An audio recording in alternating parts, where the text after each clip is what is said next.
नमस्कार विद्यार्थियों। यूनिट 4 जैव प्रौद्योगिकी, जिसमें 3 चैप्टर हैं। जैव प्रौद्योगिकी सामान्य परिचय अपना चैप्टर हो गया। फिर 15वां चैप्टर था आनुवांशिक अभियांत्रिकी, वो भी अपना कंप्लीट हो गया। इस चौथी यूनिट का लास्ट चैप्टर है पादप उत्तक संवर्धन। तो पहले तो हम इसका सामान्य परिचय पढ़ते हैं कि भाई कोशिका की खोज किसने की। सबसे पहले रॉबर्ट हुक ने 1665 में पादप कोशिका की खोज की। तो ये खोज के बारे में पहले भी आप पढ़ चुके कक्षा 10-11 में। रॉबर्ट हुक ने कोशिका की और रॉबर्ट ब्राउन ने केंद्रक की। सन 1839 में दो वैज्ञानिक थे, स्वान व स्लाइडेन। उन्होंने एक सिद्धांत दिया, कोशिका सिद्धांत। वो सिद्धांत क्या कहता है कि कोशिका शरीर की संरचनात्मक और क्रियात्मक इकाई है। जो आज हम बोलते हैं कि भाई कोशिका है शरीर की संरचनात्मक क्रियात्मक इकाई है, तो ये किसने बताया? सबसे पहले स्वान व स्लाइडेन ने, और इसको नाम दिया गया कोशिका सिद्धांत। सन 1855 में एक वैज्ञानिक थे रुडोल्फ विर्चो। स्वान व स्लाइडेन के बाद में रुडोल्फ विर्चो ने बताया कि जो नई कोशिका बनती है उसका निर्माण जो पहले से उपस्थित कोशिका है, पूर्ववर्ती कोशिका, उसके विभाजन से होता है। तो इसको भी बाद में कोशिका सिद्धांत में शामिल किया गया। तो इन उपरोक्त बातों के आधार पर जो आज हम कोशिका सिद्धांत पढ़ते हैं, जिसको हम कह सकते हैं आधुनिक कोशिका सिद्धांत। आधुनिक कोशिका सिद्धांत के अनुसार कुछ बिंदु बताएंगे हम, जैसे कोशिका शरीर की संरचनात्मक और क्रियात्मक इकाई है, ये हम बात कर चुके, जो स्वान व स्लाइडेन ने बताया। रुडोल्फ विर्चो ने क्या बताया कि भाई नई कोशिका का निर्माण किससे होता है? पूर्ववर्ती कोशिका से होता है। दो बातें इसमें और जोड़ी साथ में। आधुनिक कोशिका सिद्धांत में सभी प्रकार की जो उपापचयी क्रियाएं हैं, मेटाबॉलिज्म जो रिएक्शन है, वो किस में संपन्न होती है? कोशिका में संपन्न होती है। और सदियों में जो आनुवांशिक सूचनाएं हैं एक पीढ़ी से अगली पीढ़ी में पहुंचती है, स्थानांतरित होती है, तो उसका भी माध्यम कौन है? कोशिका। चूँकि हम जानते हैं कोशिका में केंद्रक है, केंद्रक में आनुवांशिक पदार्थ है। तो आनुवांशिक पदार्थ है वही आनुवांशिक सूचनाओं को, लक्षणों को एक पीढ़ी से अगली पीढ़ी तक पहुंचाने का कार्य करता है। तो ये कहलाया क्या? आधुनिक कोशिका सिद्धांत। ये टॉपिक कक्षा 11 में भी था आपके, तो ये बहुत ही अच्छे से समझ में आ गया होगा आपको। फिर नेक्स्ट एक छोटी सी परिभाषा है, परंतु बहुत ही महत्वपूर्ण परिभाषा है, टोटिपोटेंसी, पूर्ण सख्तता। टोटिपोटेंसी या पूर्ण सख्तता। पूर्ण सख्तता किसे कहेंगे? सजीव की प्रत्येक कोशिका में उस सजीव के सभी लक्षणों को उत्पन्न करने की क्षमता होती है, और ये गुण कहलाता है पूर्ण सख्तता। अब देखो यहाँ पर हमने कोष्टक में पादप और यहाँ पर भी पादप लिखा है। तो मुख्य रूप से हम बात करें, जंतुओं की कोशिकाओं में सामान्यतः ऐसा गुण नहीं पाया जाता है, कुछ जंतु उनमें पाया जा सकता है। इसलिए हम विशेष रूप से बात करें तो पादप के संदर्भ में हम बात करेंगे। पूर्ण सख्तता की परिभाषा देते समय किसकी बात करेंगे? हम पादप की। तो परिभाषा क्या होगी? पादप की प्रत्येक कोशिका में, पादप की प्रत्येक कोशिका में उस पादप के सभी लक्षणों को उत्पन्न करने की क्षमता होती है। पादप की एक जो कोशिका है, उस एक कोशिका में वो सारे के सारे लक्षण उपस्थित है जो उस संपूर्ण पादप के लक्षण होते हैं। तो ये जो गुण है विशेष रूप से पादपों में पाया जाता है, और ये गुण क्या कहलाता है? पूर्ण सख्तता। और ये शब्द भी सामान्य अंग्रेजी शब्द है, टोटिपोटेंसी के नाम से भी कई बार पूछ लिया जाता है। फिर नेक्स्ट जो अपना चैप्टर है वो टॉपिक अपना पादप उत्तक संवर्धन। ये पहले थोड़ा सा हमने इतिहास कह सकते हैं या सामान्य परिचय कह सकते हैं, वो बताया पादप उत्तक संवर्धन के बारे में। अब पादप उत्तक संवर्धन किसे कहेंगे, उसकी परिभाषा क्या है? पादप जीव द्रव्यक। जीव द्रव्यक क्या है? कोशिका के अंदर उपस्थित जो पदार्थ है, या फिर संपूर्ण कोशिका, या फिर कोई उत्तक को लें हम, या किसी पादप के अंग को लें, या पादप की किसी संपूर्ण तंत्र को ले लें, ठीक है, और उसको क्या करें? निर्जमीकृत। निर्जमीकृत का अर्थ है कि उसको जो भी सूक्ष्म जीव हैं उनको नष्ट कर दें, ये लेकर के और उसको नियंत्रित अवस्थाओं में रासायनिक रूप से एक पोषक माध्यम बनाया जाता है। उस पोषक माध्यम पर रख करके संवर्धित किया जाता है। ठीक है, और ये जो संवर्धन की प्रक्रिया है उसी को हम क्या कहेंगे, पादप उत्तक संवर्धन। तो कहने का अर्थ इसमें 3 चरण है। पहले तो पादप का कोई भाग लेंगे, ठीक है, दूसरा फिर उसको क्या करेंगे, निर्जमीकृत करेंगे, और तीसरा उसको कहाँ पर रखेंगे, पोषक के माध्यम पर रखेंगे। पोषक माध्यम पर रखेंगे तो उसका क्या होगा, संवर्धन होगा, और इसी को हम बोलते हैं पादप उत्तक संवर्धन। अब ये जो मुख्य टॉपिक है, बड़ा टॉपिक है इस चैप्टर का अपना, तो इस पादप उत्तक संवर्धन में काम में आने वाली कुछ शब्दावलियाँ हैं, उन शब्दावलियों की हम बात करें। जैसे अभी बताया हमने पादप उत्तक संवर्धन की परिभाषा में कि भाई एक हम क्या लेंगे, संवर्धन माध्यम लेंगे, पोषक माध्यम लेंगे जिस पर कोई भी कोशिका लिए, उत्तक लिया हमने, उसका संवर्धन करवाना है। तो वह माध्यम जिस पर पादप अंगों, उत्तक व कोशिकाओं को संवर्धित किया जाता है उसको हम संवर्धन माध्यम भी कह सकते हैं, पोषक माध्यम भी कह सकते हैं। अगली परिभाषा है कर्तोतक, इसको एक्सप्लांट भी बोलते हैं, कर्तोतक को एक्सप्लांट भी बोलते हैं। तो कर्तोतक है वो क्या है, जैसे हमने बताया पादप उत्तक संवर्धन में हम पादप का कोई भाग लेंगे, चाहे वो कोशिका हो चाहे वो उत्तक हो, तो पादप का जो भाग लेंगे संवर्धन के लिए वो भाग क्या कहलाएगा, कर्तोतक।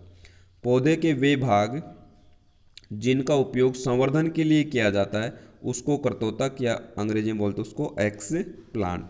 अब एक्सप्लांट या कर्तोतक के रूप में कुछ भी ले सकते हैं, जैसे विभज्योतक, जड़, तना, पत्ती, फूल का कोई भी भाग है उसको हम कर्तोतक के रूप में प्रयोग कर सकते हैं। किसके लिए, पादप उत्तक संवर्धन के लिए।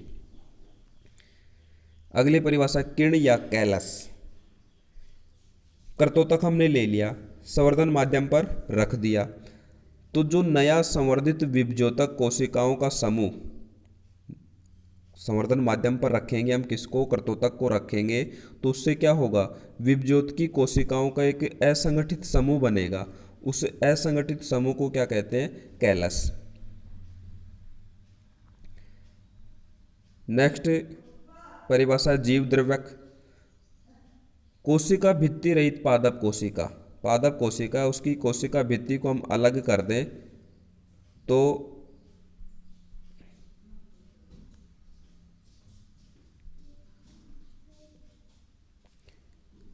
पादप कोशिका है उसकी कोशिका भित्ति को हम अलग कर दें, ठीक है, तो कोशिका भित्ति से रहित पादप कोशिका उसको जीवद्रव्यक या प्रोटोप्लास्ट बोलते हैं। फिर निर्जमीकरण। निर्जमीकरण का अर्थ है सूक्ष्म जीव है उनसे मुक्त करना, सूक्ष्म जीवों के समूल उन्मूलन या उनको नष्ट करने की जो प्रक्रिया है उसको हम क्या कहेंगे, निर्जमीकरण। इसी में एक परिभाषा सतही निर्जमीकरण, जो हमने बताया कि भाई पादप है उसका क्या लेते हैं, कर्तोतक लेते हैं, ठीक है, तो कर्तोतक की जो सतह है उस सतह से सूक्ष्म जीवों को नष्ट करना वो कहलाएगा सतही निर्जमीकरण। फिर संरोपण या निवेशन। सतही निर्जमीकृत कर्तोतक ले लिया हमने, उसको सतही निर्जमीकृत कर दिया, अब उसको किस पर रखेंगे, संवर्धन माध्यम पर स्थानांतरित करेंगे, तो वो स्थानांतरित करने की जो प्रक्रिया है वो संरोपण या निवेशन।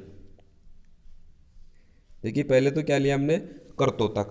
कर्तोतक क्या था, पादप की कोई भी कोशिका, उत्तक, अंग या तंत्र, उसको कर्तोतक बोलते हैं। कर्तोतक का हमने क्या कर लिया, सतही निर्जमीकृत कर लिया, और फिर उसको संवर्धन माध्यम पर रख दिया, तो संवर्धन माध्यम पर रखना वो क्या है, संरोपण या निवेशन। फिर नेक्स्ट परिभाषा है पात्रे, इन विट्रो भी बोलते हैं, जैसे आपने कक्षा 10 में भी नाम सुना होगा, in vitro fertilization. In vitro fertilization, प्रखलनी जो निषेचन है, तो इन विट्रो का अर्थ है पात्र है कोई ऐसा प्लास्टिक का या कांच का, परखनली हो, फ्लास्क हो, बोतल ये सब कांच के या प्लास्टिक के जो पात्र हैं उनमें संवर्धन की जो प्रक्रिया की जाती है उस संवर्धन को बोलते हैं इन विट्रो या पात्रे संवर्धन। फिर क्लोन। क्लोन क्या है? मात्र पादप के समान। क्लोन का अर्थ है हूबहू। तो मात्र पादप के समान जो विकसित संततियां होती है उनको क्या बोलते हैं? क्लोन। कायिक भ्रूण। कायिक कोशिकाओं से जो भ्रूण बनता है उसको क्या बोलेंगे? कायिक भ्रूण। एक तो कायिक कोशिकाएं होती है, दूसरी जनन कोशिकाओं। तो एक तो जनन कोशिकाओं से भ्रूण बनता है, और ये जो भ्रूण बना रहे हम उत्तक संवर्धन में वो किन से बन रहा है? कायिक कोशिकाओं से, तो उसको बोलेंगे कायिक भ्रूण। फिर है कृत्रिम बीज। संपुटीकृत कायिक भ्रूण। जो कायिक भ्रूण बनाया हमने कायिक कोशिकाओं से, तो उसका जो समूह है कोशिकाओं का वो कृत्रिम बीज कहलाएगा।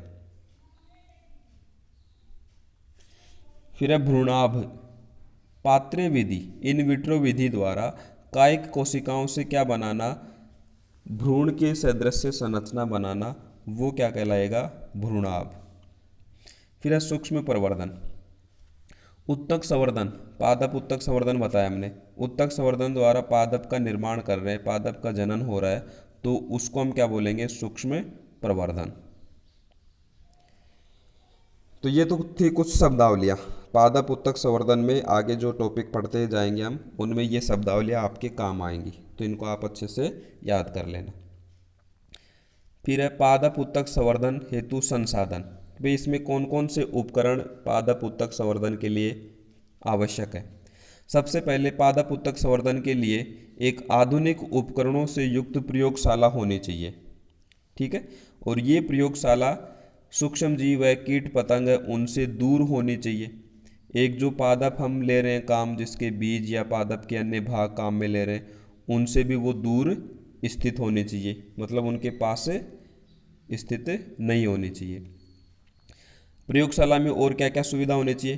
कांच का सामान है उसका प्रचालन कक्ष होना चाहिए, मतलब कांच के जो अपने पास उपकरण है, बीकर है, फ्लास्क है, परख नली है, उनको साफ करने के लिए प्रचालन कक्ष होना चाहिए। रिकॉर्ड रखने के लिए अभिलेख कक्ष होना चाहिए। निर्जमीकृत करने के लिए व्यवस्था होनी चाहिए।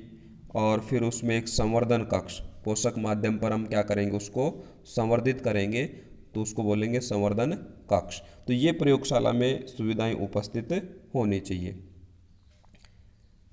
नेक्स्ट है उत्तक संवर्धन तकनीक द्वारा विकसित। उत्तक संवर्धन जो तकनीक है उसके द्वारा जो विकसित है पादपकों, उत्तक संवर्धन से जो नया पादप बनेगा उनको क्या बोलते हैं? पादपक। क्या बोलेंगे उनको? पादपक। प्लांटलेट्स। प्लांटलेट्स। तो जो पादपक बने हैं किसके द्वारा? उत्तक संवर्धन तकनीक द्वारा। उनके दृढ़ीकरण के लिए, दशानुकूलन मतलब वो अनुकूल हो जाएं बाहर के वातावरण के लिए, और उनके संग्रहण के लिए क्या होने चाहिए प्रयोगशाला में? ग्रीन हाउस, हरित गृह जिनको हम बोलते हैं, उसकी व्यवस्था होनी चाहिए। और पौधशाला या नर्सरी है उसकी भी व्यवस्था होनी चाहिए। तो ये पुनः देखें क्या बताया हमने? पादप उत्तक संवर्धन हेतु संसाधन, भाई प्रयोगशाला है उसमें क्या क्या व्यवस्थाएं होनी चाहिए ये बताया हमने। फिर नेक्स्ट टॉपिक आता है पोषक माध्यम या संवर्धन माध्यम। अभी पीछे बताया हमने कि भाई जिस माध्यम पर हम कर्तोतक है, एक्सप्लांट है, उसका संवर्धन करेंगे तो वो माध्यम क्या कहलाएगा? पोषक माध्यम।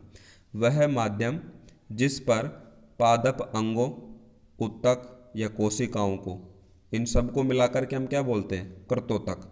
तो कर्तोतक को संवर्धित करते हैं, वो माध्यम क्या कहलाता है? संवर्धन माध्यम कहलाता है। संवर्धन माध्यम है या तो द्रव अवस्था में रहेगा या ठोस अवस्था में भी हो सकता है, दोनों प्रकार से हो सकता है। संवर्धन माध्यम में कौन कौन से पदार्थ पाए जाते हैं? तो संवर्धन माध्यम में कुछ है कार्बनिक पदार्थ है, कुछ विटामिन है, कार्बनिक स्रोत जैसे सुक्रोज है, वृद्धि नियामक हार्मोन ऑक्सिन साइटोकाइनिन होते हैं, कुछ मात्रा में जटिल कार्बनिक पदार्थ है, ये सब होते हैं। तो ये संगठन आप ध्यान रखें किसका? संवर्धन माध्यम में कौन कौन से पदार्थ पाए जाते हैं। यहाँ पर हमने बताया वृद्धि नियामक। तो वृद्धि नियामक का कार्य क्या है?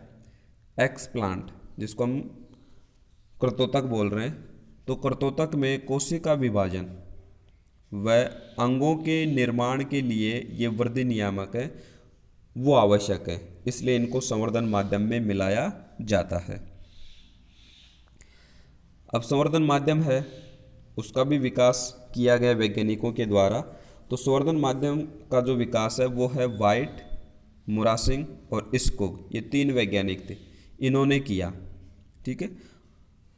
मुरासिंग व स्कुग द्वारा विकसित जो संवर्धन माध्यम है उसको MS, इन दोनों वैज्ञानिकों के नाम का पहला अक्षर MS संवर्धन, तो इस संवर्धन को जानते हैं MS संवर्धन के नाम से। और अधिकांशतः इसी संवर्धन माध्यम का प्रयोग या उपयोग किया जाता है। ठीक है। उसके बाद में हम बात करें सूक्ष्म प्रवर्धन। तो सूक्ष्म प्रवर्धन पहले परिभाषा बताई हमने, वे उत्तक संवर्धन के द्वारा जो पादप का निर्माण किया जाता है उसको हम क्या बोलते हैं? सूक्ष्म प्रवर्धन बोलते हैं। उसको क्या बोलेंगे? सूक्ष्म प्रवर्धन। ठीक है। तो ये इसके कई चरण हैं, तो उन चरणों की बात हम करेंगे नेक्स्ट वीडियो में। एक छोटा सा टॉपिक और है अपने जिसका आपको होमवर्क नहीं करना है, केवल वैसे ही आपको इनको एक बार पढ़ना है। कौन सा टॉपिक है? पादप उत्तक संवर्धन के क्षेत्र में विभिन्न जो वैज्ञानिक हैं उनकी क्या खोज है, क्या उनका योगदान है। इस टॉपिक का आपको होमवर्क नहीं करना है, इसको एक बार वैसे ही पढ़ना है बस। ठीक है। तो इस वीडियो में यहाँ तक आपको होमवर्क करना है और सूक्ष्म प्रवर्धन के कौन कौन से चरण हैं उनकी हम बात करेंगे नेक्स्ट वीडियो में। धन्यवाद।